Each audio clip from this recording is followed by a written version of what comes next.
ಏನಾಗಬೇಕು, ಯಾವ ರೀತಿ ಸ್ವತಂತ್ರ ಭಾರತದ ನಂತರ ಈ ಕನ್ನಡ ನಾಡು ಒಂದಾದ್ಮೇಲೆ ಇವತ್ತು ಉತ್ತರ ಕರ್ನಾಟಕ ವಿಶೇಷವಾಗಿ ಒಂದು ಐತಿಹಾಸಿಕ ಹಿನ್ನೆಲೆ ಉಳ್ಳಂತಹ ಒಂದು ಭಾಗ.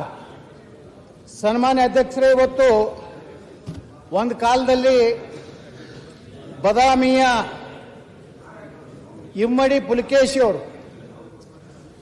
ಅವರನ್ನ ದಕ್ಷಿಣ ಪತೇಶ್ವರ ಅಂತ ಹೇಳಿ ಉತ್ತರ ಭಾರತದ ರಾಜ ಹರ್ಷವರ್ಧನ ಅವರಿಗೆ ಗೌರವವನ್ನು ಕೊಟ್ಟು ಅವರನ್ನ ಅಧ್ಯಕ್ಷರೇ ನನಗೆ ಮಾತಾಡಿ ಕೊಡಿ. ನೋಡಿ, ಒಂದು ಗಂಟೆಗಟ್ಟಲೆ ಹೊಡಿತಾರ, ಅವರು ಹೊಡೆದೇ ಹೊಡಿತಾರ, ಕೇಳುವುದಿಲ್ಲ. ನಾಮದ ಬಂದ ಮ್ಯಾಗ ನೀವೆಲ್ಲ ಭಯಂಕರ ಅಭಿವೃದ್ಧಿ ಹೊಂದಿದವರಿದ್ದೀರಿ, ಸುಶಿಕ್ಷಿತ, ರಾಜ್ಯದಲ್ಲಿ ಅತ್ಯಂತ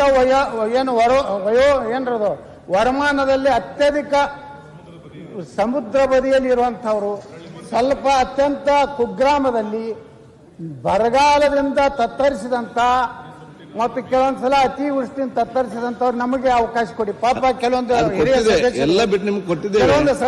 ರಾಜ್ಯದ ಕಾಲದ ಪ್ರಾರಂಭ ಆಗೋದು ಮುಟ್ತದಿಲ್ವ ಅಂತ ಉತ್ತರ ಕರ್ನಾಟಕ ನಾನು ಆಲೋಚನೆ ಮಾಡ್ತಿದ್ದೇನೆ. ಸೊ ಮುಂದೆ ಬೇಗ ಹೋಗುವಂತ ಅಧ್ಯಕ್ಷರೇ ಸರ್ ಮಾತಾಡ್ತಾರೆ. ನಿನ್ನೆ ಬೀಗ್ತಲ್ ಮಾಡ್ರ ನಮ್ ಕೂಡ ಮಾತಾಡ್ಸಾರ ಆಯ್ತು. ಅದಕ್ಕಲ್ಲ ಸರ್, ನಿನ್ನೆ ನಮ್ ಜಮೀರ್ ಅಹಮದ್ ಸಾರ್ ಕೂಡ ಬೀಗ್ತಲ್ ಮಾಡ್ರ, ಇವತ್ತು ಮಾತಾಡ್ಲ ಅವರು. ನೋಡ್ರಿ, ಮಾತಾಡಿ, ಅದಕ್ಕೆ ಬೇಡ. ಉತ್ತರ ಕರ್ನಾಟಕ ಬಗ್ಗೆ ಚರ್ಚೆ ಬರಲಿ. ಅದೇ ಉತ್ತರ ಕರ್ನಾಟಕ ಅನ್ಯಾಯ ಆಗತ್ತೆ ಮಂತ್ರಿಗಳು ಸರ್.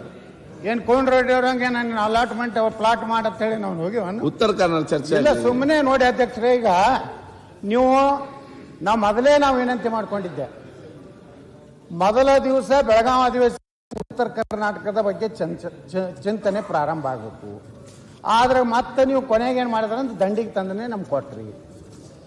ಇವತ್ತು ಕೆಲವೊಂದು ಪಾಪ ಶಾಸಕರು ಅವ್ರಿಗೆ 3 ಮಿನಿಟ್ 4 ಮಿನಿಟ್ನಲ್ಲಿ ಏನೋ ತಮ್ಮ ಮತಕ್ಷೇತ್ರ ಬಿಟ್ಟು ಮಾತಾಡ್ಲಿಕ್ಕೆ ಅವಕಾಶ ಕೊಡೋದಿಲ್ಲ. ಸ್ವಲ್ಪ ತಾವು ಬಹಳ ತಾವು ಏನದಿರಿ, ಮುಕ್ತದಿರಿ, ಹಂಗೇನು ಬಹಳ ನೀವು ಇದು ಇಲ್ಲ. ಆದ್ರೂ ಇನ್ನೂ ಉತ್ತರ ಕರ್ನಾಟಕ ಬಗ್ಗೆ ತಮ್ಮ ಮನಸ್ಸು ಈ ಸದನದಲ್ಲಿ ಸುಳ್ಳು ಹೇಳಬಾರ್ದು. ಅವರು ನಿಮ್ಮನ್ನು ಮುಗ್ಧರು ಅಂತ ಹೆಂಗ್ ಕರೀತಾರೆ? ಇಲ್ಲ, ಮುಕ್ತ. ನೀವು ಮುಗ್ಧರು ಹೇಗೆ ಸಾಧ್ಯ ಇಲ್ಲ. ಮುಗ್ಧ ಅಲ್ಲ, ಮುಗ್ಧ ಅಂದ್ರ ಬೇರೆ. ಮುಗ್ಧ ಯಾರಂದ್ರೆ ಉತ್ತರ ಕರ್ನಾಟಕ ಜನ. ನೀವೆಲ್ಲ ಬುದ್ಧಿಜೀವಿಗಳು, ಬುದ್ಧಿಶಾಲಿಗಳು, ನೀವು ಕರಾವಳಿ ಭಾಗದವರು. ಅದಕ್ಕೆ ಸನ್ಮಾನ್ಯ ಅಧ್ಯಕ್ಷರೇ, ಹಿನ್ನೆಲೆಯನ್ನು ಹೇಳ್ಬೇಕಾಗ್ತದೆ. ಅಂದ್ರೆ ಉತ್ತರ ಕರ್ನಾಟಕ ಅಂದ್ರೆ ಇದೊಂದು ಪರಂಪರೆ, ಸಾಂಸ್ಕೃತಿಕ,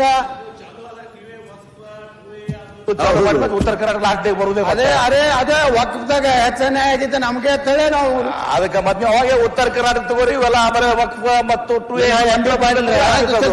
ಸ್ಟಾರ್ಟ್ ಆಗ್ಲಿ ಚರ್ಚೆ. ಇವತ್ತು ನಿಮ್ ಪರವಾಗಿ ಸ್ಟಾರ್ಟ್ ಆಗ್ಲಿ. ಇವತ್ತು ಸನ್ಮಾನ್ಯ ಅಧ್ಯಕ್ಷರೇ, ನಾ ಯಾಕೆ ಇವತ್ತು ಇಮ್ಮಡಿ ಪುಲಿಕೇಶಿ ಹೆಸರು ತಗೋತಾ ಇದ್ದೇನೆ ಅಂದ್ರೆ, ಉತ್ತರ ಭಾರತದವರು ನಮ್ಮ ಇಮ್ಮಡಿ ಪುಲಿಕೇಶಿಯವರ ಶಕ್ತಿ ಸಾಮರ್ಥ್ಯವನ್ನು ನೋಡಿ ಹೆದರಿ ಅಲ್ಲಿಯ ರಾಜ ಹರ್ಷವರ್ಧನ, ದಕ್ಷಿಣ ಭಾರತದಲ್ಲಿರುವಂತವರು